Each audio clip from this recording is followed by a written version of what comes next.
आज के मिस्सा के लिए मतलब रखे गए हैं। हम जारी रखते हैं स्वर्गीय उदय तिर्की की आत्मा की अनंत शांति के लिए प्रार्थना।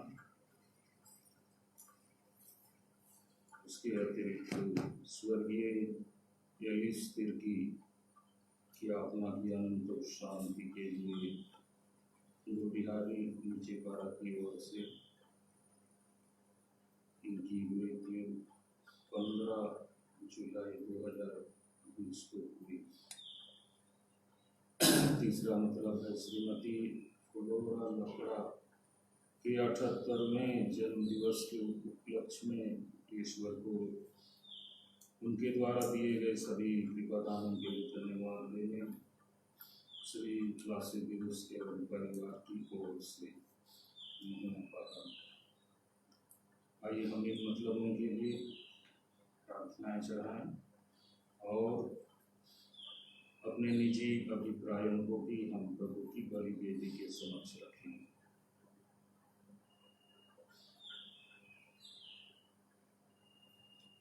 पिता और पुत्र और पवित्र आत्मा के नाम पर हमारे प्रभु यीशु ख्रिस्त की कृपा, ईश्वर का प्रेम तथा पवित्र आत्मा का साहचर्य आप सबको प्राप्त हो और आपकी आत्मा के साथ भी। उपस्थित माता पिता भाई और बहनों, हमारे मुक्तिदाता प्रभु यीशु का आगमन क्यों हुआ, क्यों वे आए इस धरा पर और हमारे तरह मानव प्रकृति, मानव स्वभाव, मानव शरीर अपनाकर उन्होंने लगभग 35 वर्षों तक का जीवन यापन किया। इस रहस्य के पीछे ईश्वर का असीम प्रेम झलकता है। इस रहस्य के पीछे या यीशु के आगमन के पीछे उद्देश्य है मानव जाति को ईश्वर के राज में, स्वर्ग राज में पहुंचाना।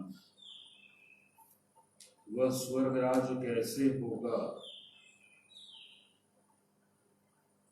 भारत देश जैसे या अमेरिका जैसे या इटली जैसे, जर्मनी जैसे कैसे होगा? स्वर्ग राज की तुलना हम दुनियावी इस पृथ्वी के राज्यों से या देशों से नहीं कर सकते, जहां हम देखते हैं भेदभाव है, जहां अमीर गरीब हैं, जहां रोग है, जहां डर भय है, जहां हर तरह के अन्य दोष व्याप्त हैं। ईश्वर का राज्य प्रेम, शांति, आनंद, खुशी का राज्य है और इसलिए मती रचित सुसमाचार अध्याय 6 पद संख्या 33 में कहा गया है, तुम सबसे पहले स्वर्ग राज्य और उसकी धार्मिकता की खोज में लगे रहो और बाकी सब चीजें तुम्हें यूं ही मिल जाएंगी। वहां हमारी परिपूर्णता होगी, आनंद और खुशी से हम साराबोर हो जाएंगे। अन्यत्र हम सुनते हैं कि प्रभु के प्रांगण में एक दिन रहना अन्यत्र हजारों दिन या हजारों वर्ष रहने की अपेक्षा अधिक अच्छा है। इसलिए हमें तरसना चाहिए, उत्सुकता से उस दिन की बाट जोड़ना चाहिए जब हम वहां पहुंचेंगे। लेकिन तैयारी हमारी कैसी है?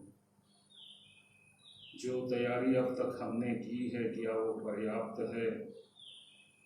या जो योजना बना रहे हैं, बना चुके हैं तैयारी के लिए, क्या वो हमें उस राज्य तक पहुंचाने में मददगार हो सकता है। हम चिंतन करें और नए सिरे से उस राज्य की परिकल्पना करें और वहां पहुंचने के लिए हम योजनाएं बनाएं, कुछ मन्नतें रखें और अपना समर्पण, जीवन का समर्पण प्रभु के हाथों करें। इसके लिए कृपया मांगें। अपनी कमजोरियों, दोष, गुनाहों, पापों के लिए प्रस्ताव करते हैं सारे हृदय से समय याचना करें। हम सब मिलकर बोलें, हे भाई बहनों, मैं सर्वशक्तिमान पिता परमेश्वर और आप लोगों के सामने स्वीकार करता हूँ कि मैंने मन से और अपना कर्तव्य पूर्ण करने से बार बार पाप किया है। मैं अपना दोष स्वीकार करता हूँ, इसलिए मैं धर्म और प्रेम से स्वर्ग के सदगुणों से एक भाई बहनों विनती करता हूँ कि आप मेरे लिए प्रभु परमेश्वर से प्रार्थना करें। सर्वशक्तिमान ईश्वर हम लोगों पर दया करें, हमारे अपराध क्षमा कर और हमको अनंत जीवन प्रदान करें। आमीन।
मनुष्य पर कर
हे प्रभु, अपने भक्तों पर दया दृष्टि डाल और उन पर अपने कृपादानों की वर्षा कर, जिससे वे विश्वास, भरोसे और प्रेम में निरंतर बढ़ते जाएं और तेरी आज्ञाओं के पालन में सदा जागरूक बने रहें। स्वर्गीय उदय तिर्की एवं एलिस तिर्की की आत्माओं को तू स्वर्ग में अनंत शांति दे। परिवारजनों को सांत्वना एवं अपनी छत्र छाया प्रदान करे। श्रीमती फ्लोरा लकड़ा के जन्म दिवस के उपलक्ष्य में तू उनकी ओर से और परिवार की ओर से तेरे द्वारा दिए गए कृपादानों के लिए कृतज्ञता की प्रार्थनाएं स्वीकार कर और आगे के जीवन में भी इन पर और परिवार पर अपना आशीर्वाद बनाए रख। हम यह प्रार्थना करते हैं हमारे प्रभु और तेरे पुत्र यीशु ख्रीस्त के द्वारा जो ईश्वर होकर तेरे तथा पवित्र आत्मा के साथ युगानुयुग जीते और राज्य करते हैं। आमीन।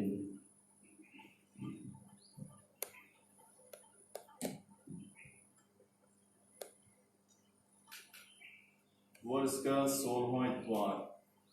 पहला पाठ। ईश्वर समस्त सृष्टि की रक्षा करता है और दया तथा उदारता से सभी मनुष्यों पर शासन करता है। वह हमें पश्चाताप करने का अवसर देता है और इस प्रकार हमें यह शिक्षा देता है कि हमें अपने भाइयों के प्रति उदार और सहृदय होना चाहिए। प्रज्ञा ग्रंथ अध्याय 12 पद संख्याएं 13 और 16 से 19 तक। पाप के बाद तू हमें पश्चाताप का अवसर देगा। तुझे छोड़कर और कोई ईश्वर नहीं। तू ही समस्त सृष्टि की रक्षा करता है। यह आवश्यक नहीं कि तू किसी को इसका प्रमाण दे कि तेरे निर्णय सही हैं। तेरा न्याय तेरे सामर्थ्य पर आधारित है। तू सबका स्वामी है और इसलिए सब पर दया करता है। तू तभी अपना सामर्थ्य प्रकट करता है जब तेरे सर्वशक्तिमत्ता पर संदेह किया जाता है।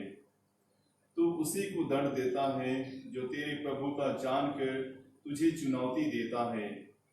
तू शक्तिशाली होते हुए भी उदारता पूर्वक न्याय करता और बड़ी कृपालुता से हम पर शासन करता है, क्योंकि तू इच्छानुसार अपना सामर्थ्य दिखा सकता है।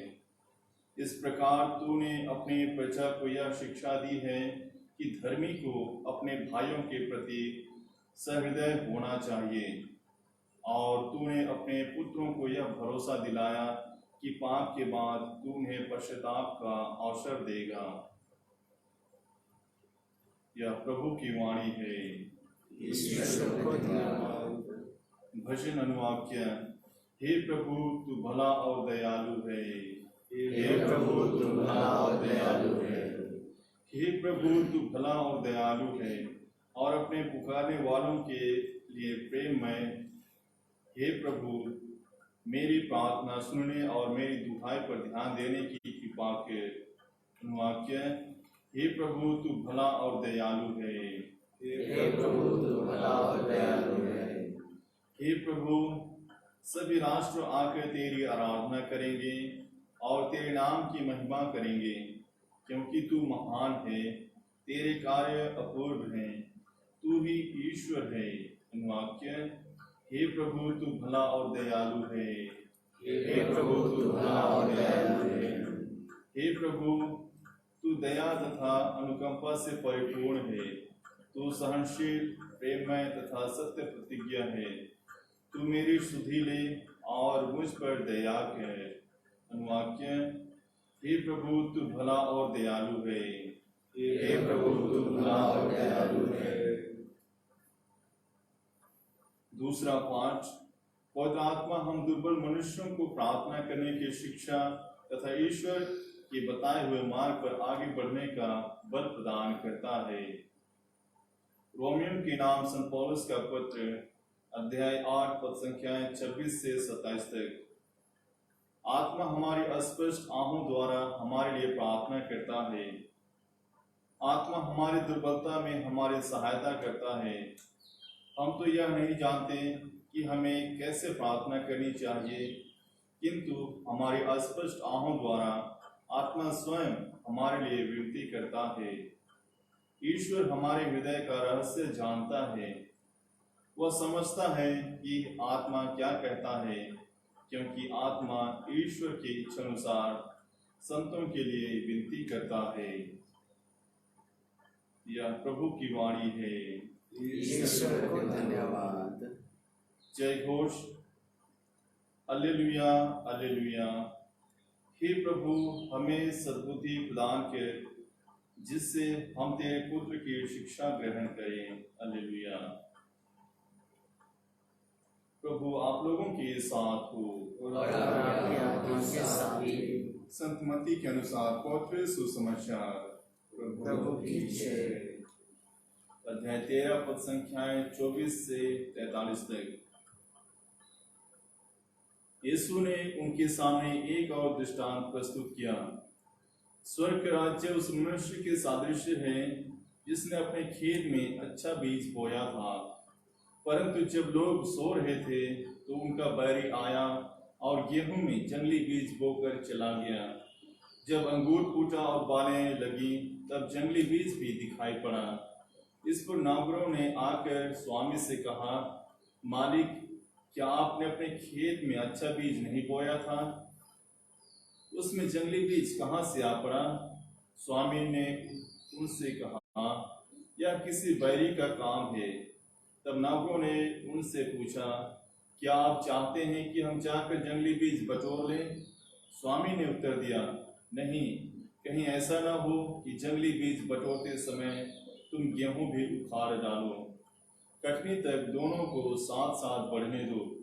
कटनी के समय मैं लूटने वालों से कहूँगा, पहले जंगली बीज बटोर लो और जलाने के लिए इनके गट्ठे बांधो, तब गेहूं को मेरे बखार में जमा करो। यीशु ने उनके सामने एक और दृष्टांत प्रस्तुत किया। स्वर्ग राज्य राई के दाने के सदृश है, जिसे एक मनुष्य ने लिया और अपने खेत में बो दिया। यह जो सब बीजों से छोटा है, परंतु बढ़कर सब पौधों से बड़ा हो जाता है और ऐसा पेड़ बनता है कि आकाश के पंछी आकर उसकी डालियों में बसेरा करते हैं। यीशु ने उन्हें एक और दृष्टांत सुनाया। स्वर्ग राज्य उस खमीर के सादृश्य है जिसे एक स्त्री ने लेकर 3 पसेरी आटे में मिला दिया और सारा आटा खमीरा हो गया। यीशु दृष्टांतों में ही ये सब बातें लोगों को समझाते थे। बिना दृष्टांत के वह उनसे कुछ नहीं कहते थे, जिससे नबी का यह कथन पूरा हो जाए, मैं दृष्टांत बोलूंगा, पृथ्वी के आरंभ से जो गुप्त रहा उसे मैं प्रकट करूंगा। यीशु भीड़ को विदा कर घर लौटे। उनके शिष्यों ने उनके पास आकर कहा, खेत में जंगली बीज का दृष्टांत हमें समझा दीजिए। यीशु ने उत्तर दिया, अच्छा बीज बोने वाला मानव पुत्र है। खेत संसार है, अच्छा बीज राज्य की प्रजा है। जंगली बीज दुष्ट आत्मा की प्रजा है। बोने वाला बैरी शैतान है। कठिन समय का अंत है। लूटने वाले स्वर्गदूत हैं। जिस तरह लोग जंगली बीज बटोर कर आग में जला देते हैं, वैसा ही संसार के अंत में होगा। मानव पुत्र अपने स्वर्गदूतों को भेजेगा और वे उनके राज्य से सब बाधाओं और टुकड़ियों को बटोर कर आग के कुंड में झोंक देंगे। वहां वे रोएंगे और दांत पीसते रहेंगे। तब धर्मी अपने पिता के राज्य में सूर्य की तरह चमकेंगे। जिसके सुनने के कान हो वह सुन ले। यह प्रभु का पवित्र सुसमाचार है।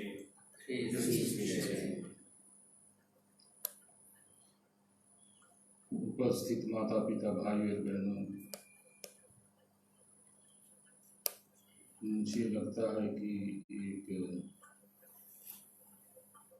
अंग्रेजी साहित्य, अंग्रेजी भाषा के कवि का नाम शायद जॉर्ज हार्बर्ट है, ने एक कविता का शीर्षक दिया कुली। कुली हिंदी में उसका अर्थ होगा घिरनी। इस कविता में कवि टेबल के सामने बैठे हुए हैं। टेबल में इसी तरह का टेबल, उसमें एक ग्लास है, बड़ा सा ग्लास, और उसमें मणि की तरह कुछ चीजें हैं, और वो है क्वालिटीज। मानव में जितने भी अच्छाइयाँ हो सकती हैं वो सब गुण उसमें रखे गए हैं।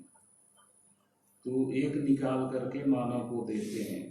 मानव की सृष्टि के समय ही एक मणि, एक बहुमूल्य रत्न निकाल कर मानव को दे रहे हैं। ये है पहला ताकत का, बल, शक्ति का। कठिन से कठिन कार्यों को ये अपनी ताकत से कर लेता है मनुष्य। दूसरा मणि निकाल कर देते हैं, ये है बुद्धि, ज्ञान, प्रज्ञा। इसके माध्यम से देखिए इन सब पशुओं को कैसे अपने कब्जे में कर लेता है मनुष्य, और कैसे यंत्र बना रहे हैं। एक समय में सोच नहीं सकते थे, लेकिन अब मामूली सी बात हो गई, चांद तक मनुष्य पहुंच गया। ये है बुद्धि का कमाल, जिसे ईश्वर ने दिया। फिर तीसरा निकाल के देते हैं ये सुंदरता। मनुष्य की तरह सुंदर और कोई प्राणी शायद नहीं होगा। इसी तरह से और गुण देते जाते हैं। और एक आखिरी जो देने वाले हैं, गिलास से निकाल चुके, अब देने ही वाले हैं। कुछ उसे झकझोरता है, ईश्वर को झकझोरता है, और एक प्रश्न चिन्ह उठता है, यदि मैं इसे दे दूं तो क्या मनुष्य मेरी खोज करेगा, उसे मेरी आवश्यकता रह जाएगी? नहीं। इसलिए उस आखिरी मणि को, आखिरी गुण को वो गिलास में फिर से डाल के छोड़ देता है। वो कौन सा गुण हो सकता है? अंग्रेजी में इसे रेस्ट कहा जाता है। God gave him the rest except the rest. बाकी गुण उन्हें दे दिया बनिस्बत या आत्म संतोष, संतुष्टि के गुण को छोड़कर। इसलिए आज मनुष्य कमा रहा है, उसकी आत्म संतुष्टि पूरी नहीं हो रही है। मेरे पास एक पेपर कटिंग है, उसमें 1% लोगों के पास भारत की 73% संपदा, दौलत है। 1% लोगों के पास भारत में देश की कुल संपदा या दौलत का 73% है। अब वो लोग पूरा हो गया, मेरा अरमान, मेरी ख्वाब, मेरी इच्छा पूरी हो गई, बैठकर शांत चुपचाप नहीं है, पड़े हैं। उनको और चाहिए,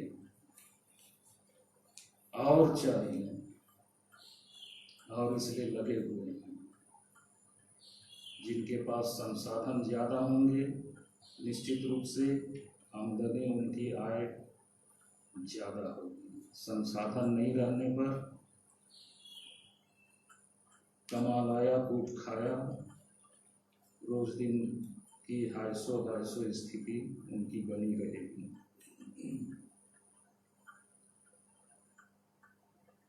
तो ईश्वर को भी लगा कि मनुष्य शायद मुझसे अलग हो जाएगा, इसलिए उसने रेस्ट को, जब गुडनेस, अच्छाइयाँ उसको मेरी ओर नहीं आकर्षित करेंगी, नहीं पुश ढकेलेंगी, तो कम से कम जो आत्म संतुष्टि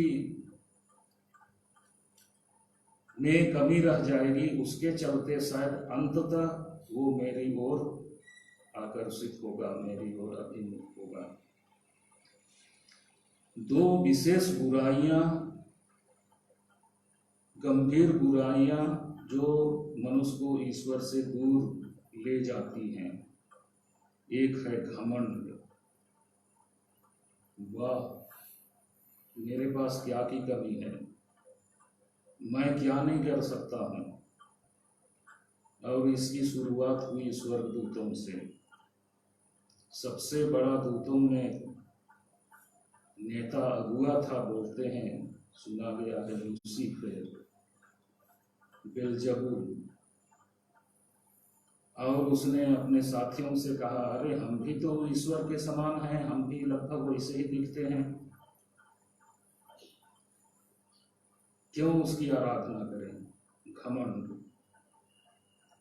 और साथियों ने उसका साथ दिया, जो बच गए उनके साथ लड़ाई हुई और इन्हें ना बुझने वाली आग में ढकेल कर गिरा दिया गया। दूसरी बुराई जो है, जो ईश्वर से लोगों को अलग करती है, वो है ईर्ष्या।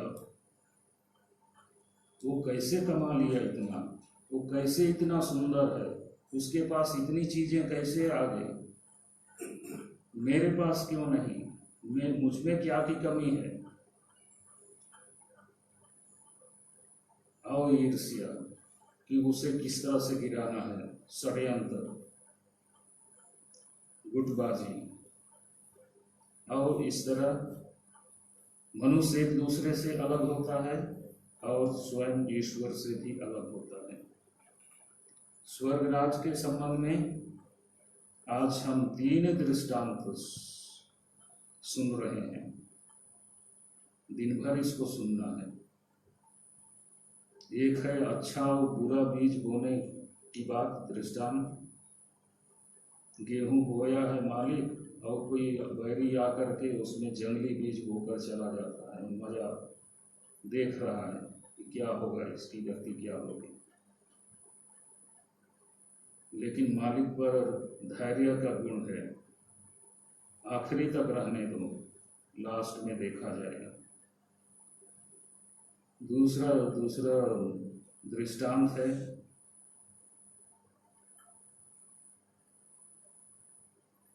सबसे छोटे बीज का, राई के दाने का, जिसे एक व्यक्ति लगाता है। आजकल बोने रोपा करने का समय है, लोग अपनी गृहस्थी संभाल रहे हैं, इसमें ये लगाया जाए, उसमें वो लगाया जाए, ऐसा करेंगे वैसा करेंगे। और छोटे छोटे घर हैं तो फुलवारी भी है, फूल लगाने का समय भी है, साफ सफाई करने का भी समय है। इसको इतना तक में लगा लेना है, इसको इसे इस तरह लगाना है। तो जंगली बीज भी आ गए हैं, राई के दाने का वो बीज लगा दिया है कृषक, और वो बढ़ता है बढ़ता है बढ़ता है, इतना बड़ा हो जाता है कि सब पेड़ों से बड़ा हो जाता है, और आकाश के पंछी आके बसेरा करते हैं और अन्य अन्य जानवर भी उसके छांव तले बैठते हैं। कितना अच्छा है, ऊपर से चिड़िया फल गिराते हैं और नीचे जानवर उसे खाते हैं, चिड़िया भी खा रहे हैं। पर्याप्त सबके लिए छाया भी है, सुरक्षा भी है, एक जगह मेल प्रेम से है।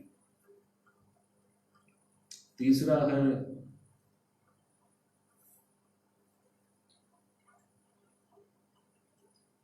आटा और खमीर का। 3 पसेरी आटा में कुछ खमीर लगा देती है एक महिला और सारा आटा खमीरा हो जाता है। आटा दिख नहीं रहा है, खमीर ही दिख रहा है।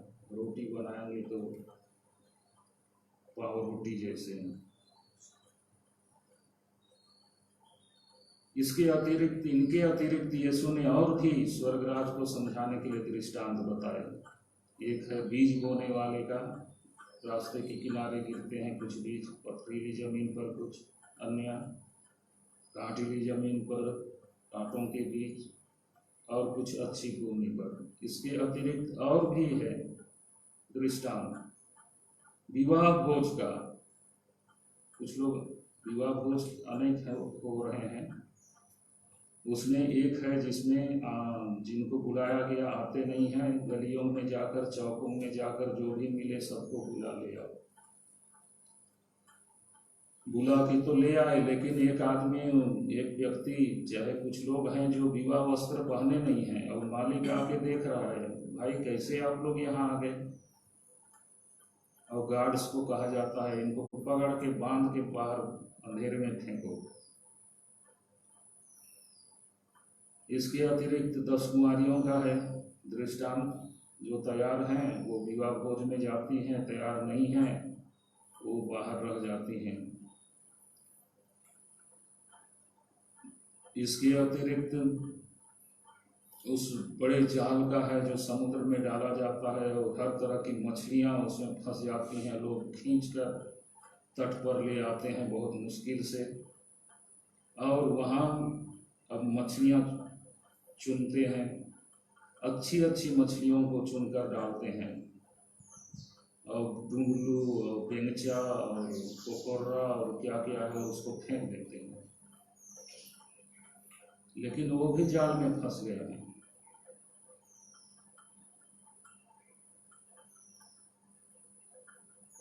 स्वर्ग राज केवल अच्छे लोगों के लिए होगा।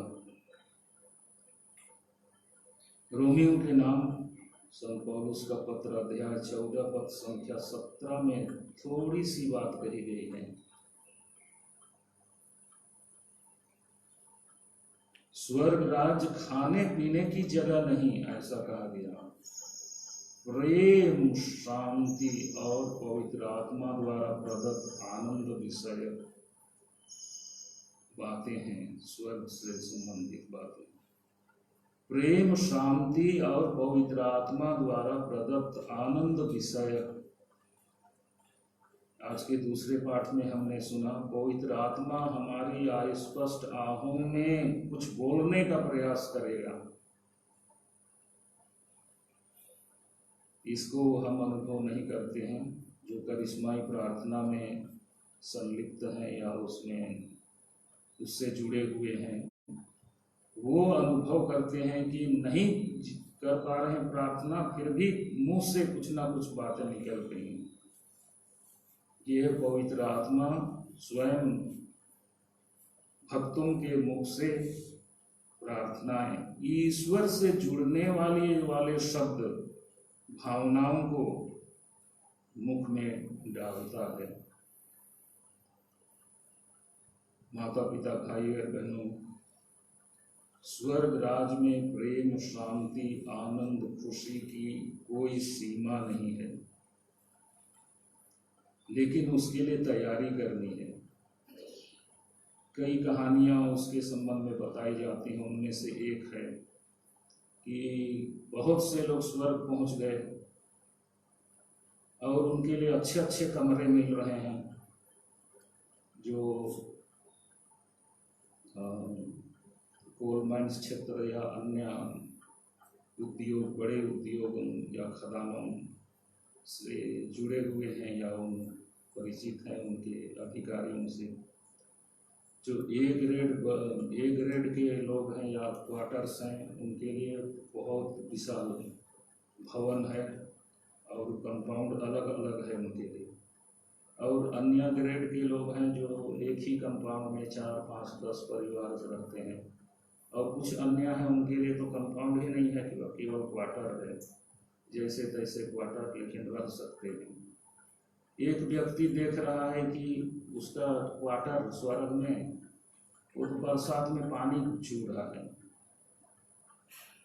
आंधी के समय वो हवा डस्ट वगैरह लेकर के आ रहे हैं, और गर्मी में गर्मी, वो परेशान हो जाता है। उसके बाद में पेतरुस के पास बोलता है कि देखिए, अन्य लोगों के लिए अलग अलग कंपाउंड, बड़े बड़े कंपाउंड, फुलवारी और सुगंधित एरिया उनके लिए आपने दिया, और मेरे लिए छोटा सा दिया, वो एक फटा टूटा एक घर गिर रहा है, मैं इसमें नहीं रह सकता हूँ। तो पेतरुस कहते हैं, जब तुम पृथ्वी पर था यही सब मटेरियल तो भेजा था, टूटने वाला है, गिर रहा है, ये खपरा भी फूट रहा है, यही सब तुम भेजा था, उसी से बना हुआ है, कोई दूसरे चीज से थोड़े बना है।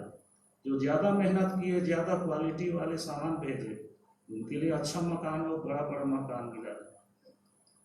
हम मेहनत करें, आइए हम प्रार्थना करें कि स्वर्ग राज के उस आनंद, खुशी, शांति की जगह में हम पहुंच सकें और अच्छी जगह वहाँ ईश्वर के निकट में। प्रेरितों का धर्मसार विश्वास करता हूँ और उसके इकलौते पुत्र हमारे प्रभु यीशु क्रिस्त पर पवित्र आत्मा के द्वारा हमारे समय उठाया, क्रूस पर टंगाया, स्वर्ग गया, सर्वशक्तिमान पिता परमेश्वर के दैत्य का वहाँ से जीवित लोगों को उद्धार करने को मैं पवित्र आत्मा को बता दिया, पापों की क्षमा देकर विश्वास करता हूँ। प्रिय भाई और बहनों, बपतिस्मा के द्वारा ईश्वर ने हमें अपनी मुक्ति का साक्ष्य देने के लिए बुलाया है। इस कार्य में विश्वस्त बने रहने के लिए हम उनकी सहायता मांगे। कलीसिया के गड़ेरी अपने को इस राज्य के उत्साही और ईमानदार संदेशवाहक प्रकट करें, इसके लिए हम निवेदन करेंगे। पिता हमारी प्रार्थना सुन। क्रिस्त के नाम पर अत्याचार सहने वाले विश्वासी अपनी सहनशीलता और धीरज के द्वारा क्रिस्तीय विश्वास का दृढ़ साक्ष्य देते रहें, हम निवेदन करेंगे। पिता हमारी प्रार्थना सुन। सब विश्वासी अपने अपराधों से मुक्त होकर ईश्वर के सुयोग्य संदेशवाहक बन सकें, हम निवेदन करें। पिता हमारी प्रार्थना सुन। हमारे हृदय में ईश्वर की कृपा तथा शक्ति बढ़े कि हम उनका राज्य समस्त संसार में स्थापित करने और उसे स्थिर बनाए रखने में हम अपना योगदान दे सकें, हम निवेदन करें। पिता हमारी प्रार्थना सुन। इस कोरोना महामारी के समय हम ईश्वर से आर्त निवेदन करते हैं कि इस बीमारी से लोगों को छुटकारा मिले और लोग सामान्य जीवन जीकर ईश्वर की महिमा स्तुति करते हुए स्वर्ग राज की ओर अपनी यात्रा सुगमता पूर्वक आगे बढ़ा सके, इसके लिए हम निवेदन करें। पिता हमारी प्रार्थना सुन। स्वर्गीय उदय और एलिस तिर्की की आत्माओं को ईश्वर स्वर्ग में अनंत शांति दें, परिवारजनों को सांत्वना एवं अपनी छत्र छाया प्रदान करें, हम इसके लिए निवेदन करें। पिता हमारी प्रार्थना सुन। श्रीमती फ्लोरा लकड़ा के जन्म दिवस के उपलक्ष्य में प्रभु ईश्वर इनकी कृतज्ञता पूर्ण प्रार्थना स्वीकार करें और आगे के जीवन में इन्हें और परिवारजनों को अपनी कृपाएं बराबर देते रहें। परिवार में एकता में प्रेम शांति बनी रहे, इसके लिए हम निवेदन करें। पिता हमारी प्रार्थना सुन। आइए हम कुछ क्षण मौन रहकर निजी अभिप्रायों को परम दयालु पिता ईश्वर के समक्ष रखें।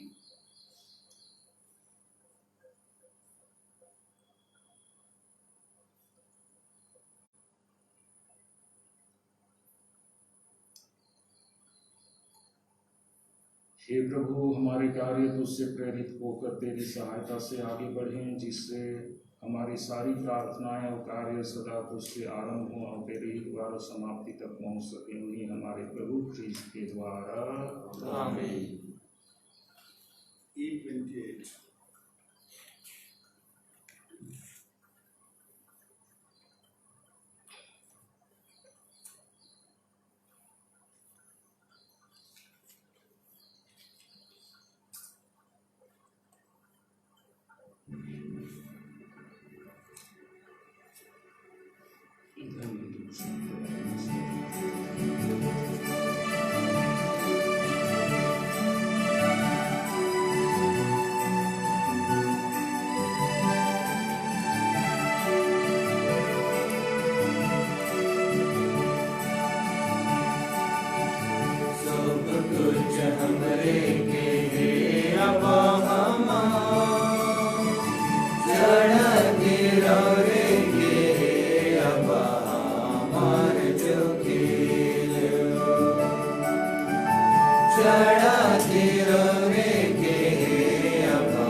भाइयों और बहनों, प्रार्थना कीजिए कि सर्वशक्तिमान ईश्वर हम लोगों का यह बलिदान ग्रहण करे।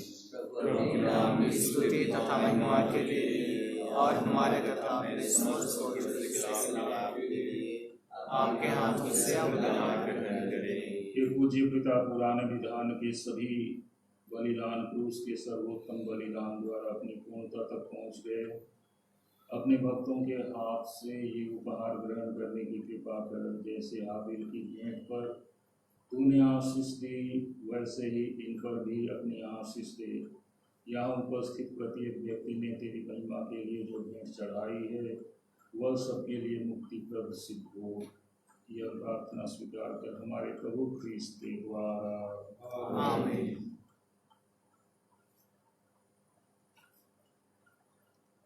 प्रभु आप लोगों के साथ हो और आपकी आत्मा के साथ। प्रभु में मन लगाइए। हम प्रभु में मन लगाए हुए हैं। हम अपने प्रभु परमेश्वर को धन्यवाद दें। यह उचित और आवश्यक है।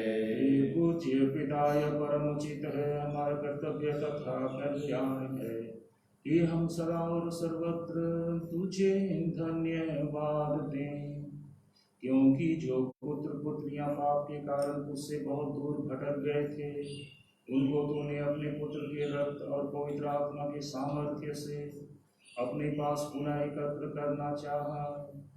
जैसे परम पावन त्रित्व एक है, वैसे ही उसके प्रभाव से तेरी प्रजा भी एक बने और कलीसिया ख्रीस्त के शरीर तथा पवित्र आत्मा के मंदिर के रूप में प्रकट हो जाए। इसलिए तेरी प्रज्ञा की महिमा हम समस्त स्वर्गदूतों से मिलकर बड़े आनंद से तेरी स्तुति गाते हुए यूं कहते हैं।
परमपिता तू वास्तव में पवित्र है, सारी पवित्रता का स्रोत है। हम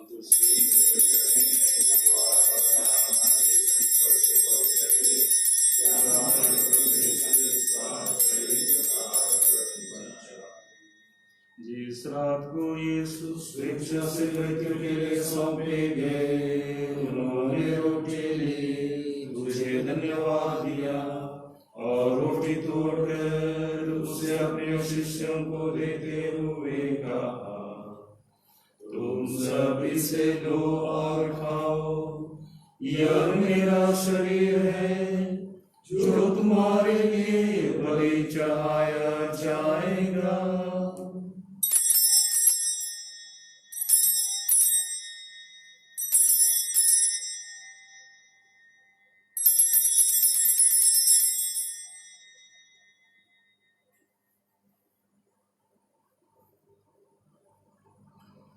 इसी भांति भोजन के बाद उन्होंने कटोरा लिया, तुझे धन्यवाद दिया और उसे अपने शिष्यों को देते हुए कहा, तुम सब इसे लो और पियो, यह मेरे रक्त का कटोरा है, नवीन और अनंत व्यवहार के रक्त, जो तुम्हारे और बहुतों के पापों की क्षमा के लिए बहाया जाएगा।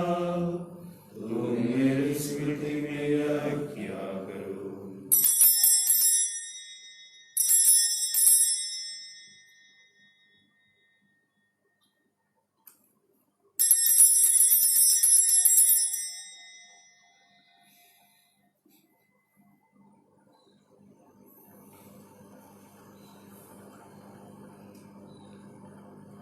यह है हमारे विश्वास का रहस्य।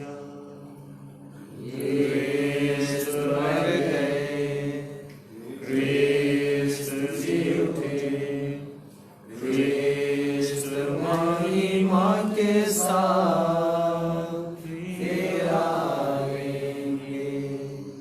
हे परमपिता, यह मानकर हम अपने प्रभु की मृत्यु और पुनरुत्थान की स्मृति में तुझे जीवन की रोटी और मुक्ति का कटोरा चढ़ाते हैं। हम तुझे धन्यवाद देते हैं कि तूने हमें को उपस्थित करने और अपनी सेवा करने का सौभाग्य प्रदान किया है। हमारा निवेदन है कि हम सब जो क्रिस्त का शरीर तथा रक्त करते हैं और आत्मा के द्वारा एकता के सूत्र में बंधे रहें। प्रभु और हमारे संत पिता फ्रांसिस, हमारे धर्माध्यक्ष पत्रस बेंच और सभी याजकों के साथ विश्व भर में फैले अपनी कलीसिया की सुधि ले तथा इसे प्रेम में सिद्ध बना दे। हे प्रभु, स्वर्गीय उदय और एलिस की सुधीरे जिनको तूने इस लोक से अपने यहाँ बुला लिया है, उन्हें यह वर दे कि जैसे वे बपतिस्मा में तेरे पुत्र की मृत्यु के सहभागी हुए थे, वैसे ही उनके पुनरुत्थान का भी सौभाग्य प्राप्त करें। हे प्रभु, हमारे उन भाई बहनों की भी सुधि ले जो पुनरुत्थान की आशा में परलोक सिधा चुके हैं, उन्हें और सभी मृतकों को अपने पुण्य दर्शन का सौभाग्य प्रदान कर हम सब पर दया दृष्टि डाल के हम अनंत जीवन के सहभागी बने और ईश्वर की माता धन्य कुमारी मरियम, उनके सुवर संत योसेफ से प्रेरित गण और सब संतों के साथ जो युग युग में तेरे विश्वस्त सेवक सेविकाएं बने रहें, तेरा स्तुतिगान कर सकें तेरे पुत्र यीशु ख्रिस्त के द्वारा। इन्हीं प्रभु ख्रिस्त के द्वारा, इन्हीं के साथ और इन्हीं में, हे सर्वशक्तिमान पिता परमेश्वर, पवित्र आत्मा के साथ तुझे समादर तथा महिमा युगानुयुग मिलती रहती है। आमीन, आमीन, आमीन। हम सब मिलकर पिता ईश्वर से प्रार्थना करें, जैसे प्रभु यीशु ने हमें सिखाया है।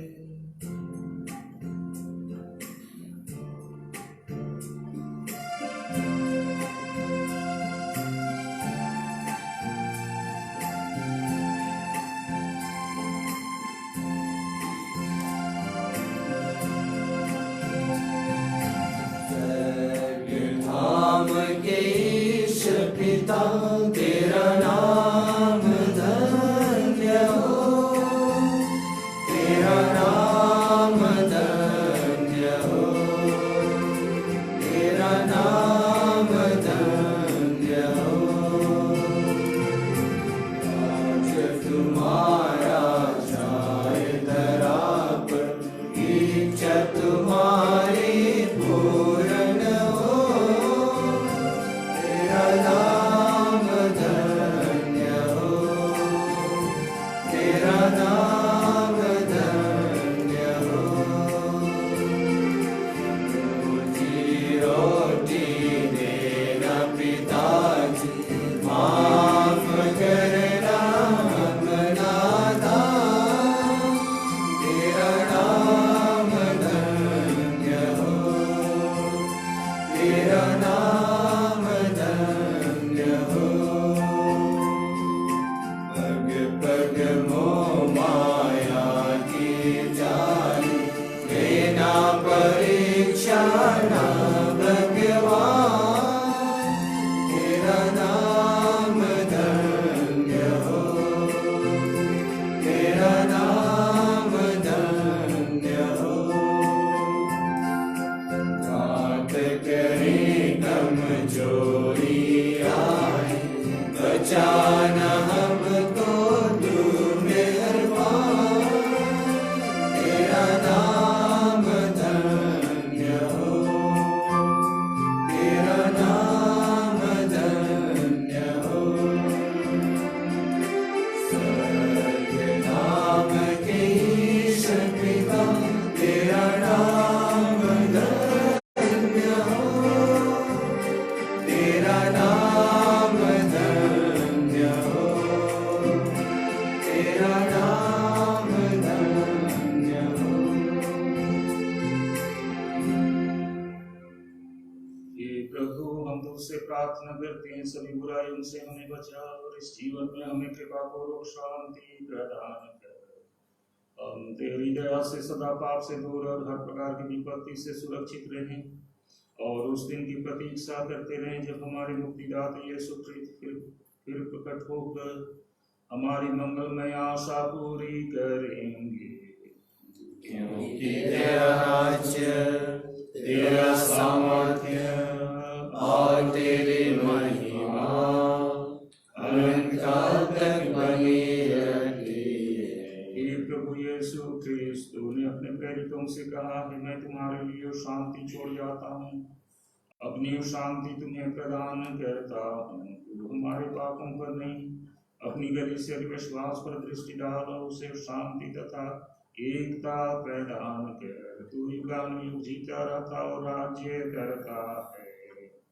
आमीन। प्रभु की शांति सदा आप लोगों के साथ रहे और आपकी आत्मा के साथ। हम परस्पर शांति अभिवादन।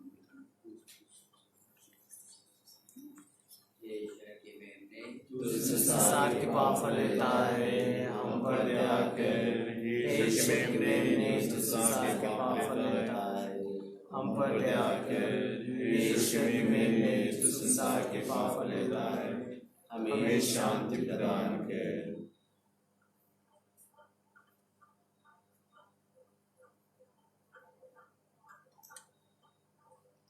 देखिए ईश्वर का मेमना, इसे देखिए जो संसार के पाप कर लेते हैं। धन्य है वे जो प्रभु के स्वर्गीय भोज में सम्मिलित होने के लिए बुलाए जाते हैं। हे प्रभु, मैं इसलिए नहीं हूँ कि आप मेरे यहाँ आए, क्योंकि शब्द दीजिए और मेरी आत्मा चंगी हो जाएगी।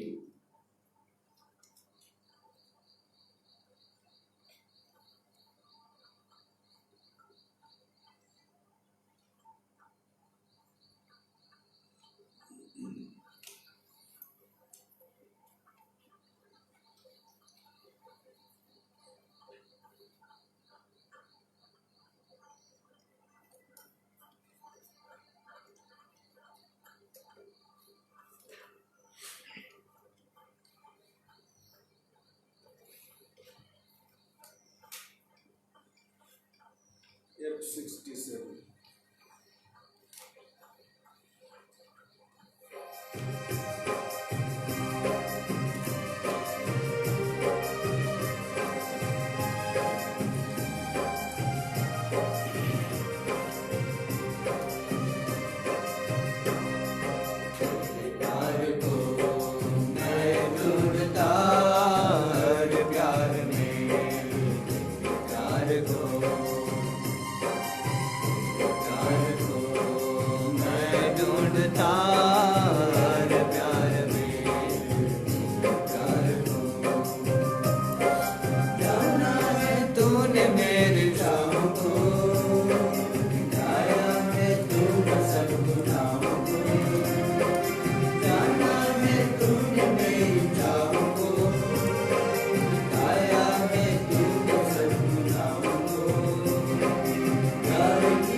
ढूंढता हर प्यार में तेरे प्यार को मैं ढूंढता हर प्यार में तेरे प्यार को। तू ही तो है जो बुलाता, तू ही तो है जो जलाता, तू ही तो है जो बुलाता, तू ही तो है जो जलाता। प्यार की पुकार में मैं ढूंढता, प्यार की पुकार में मैं ढूंढता तेरे प्यार को मैं ढूंढता हर प्यार में तेरे प्यार को, तेरे प्यार को मैं ढूंढता हर प्यार में तेरे प्यार को।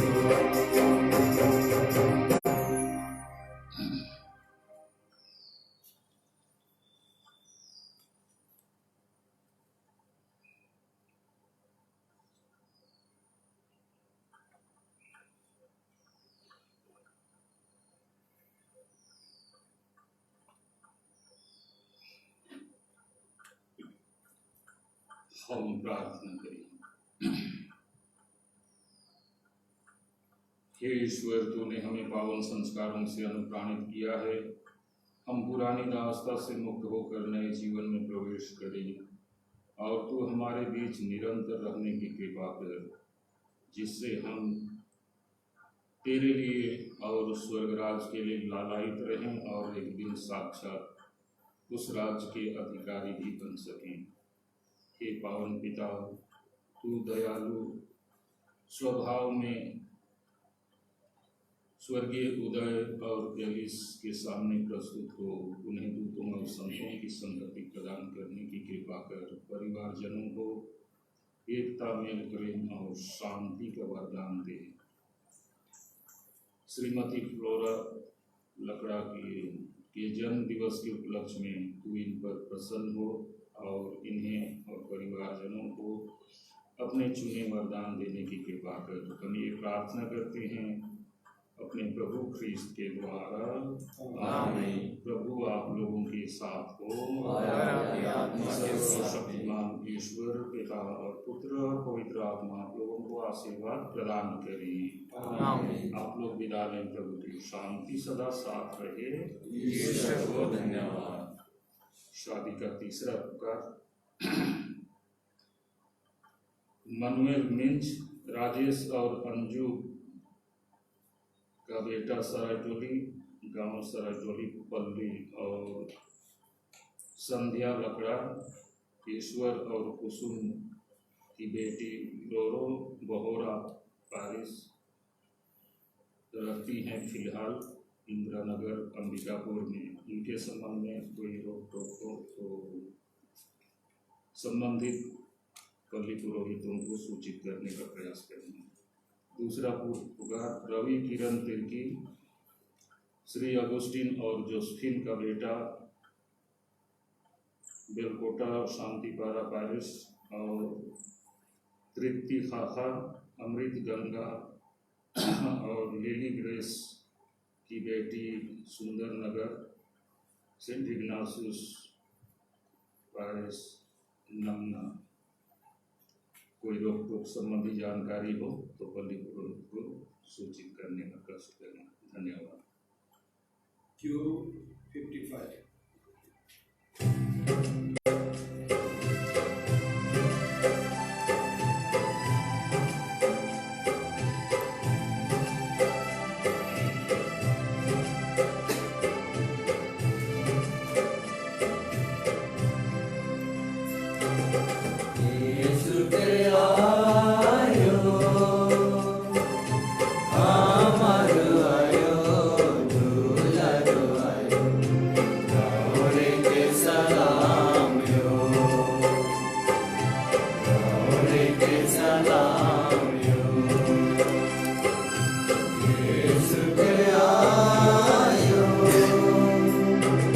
जीवन धारे